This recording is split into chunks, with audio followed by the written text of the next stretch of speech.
Uy, Sarah, tigil-tigilan mo ng paninira mo. Ano sabi mo?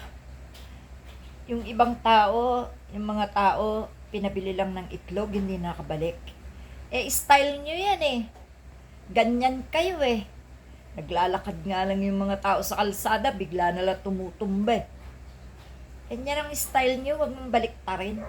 Bintang ina ka eh. Puro ka naman bintang kay Marcos eh.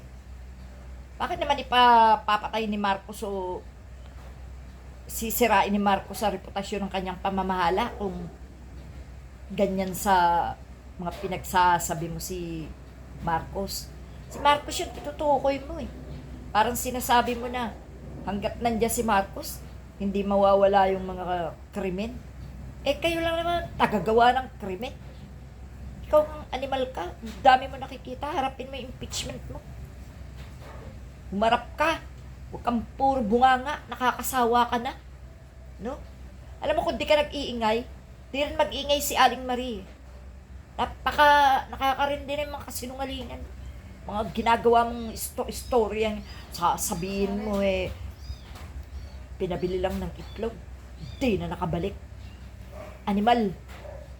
Tarantado to kung ano lang pinagsasabi sa social media. Nahiya ka naman. Sumobra ng kapal ng mukha nito. Harapin mo yung impeachment mo.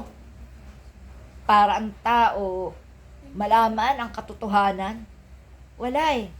Pero alam mo kung sisipot ka sa impeachment, gugulo lang eh. Lalo ka lang yayabang at magsisinungaling. Di ka naman talaga aamin. Kaya tanggapin mo na ha. Impeach ka na.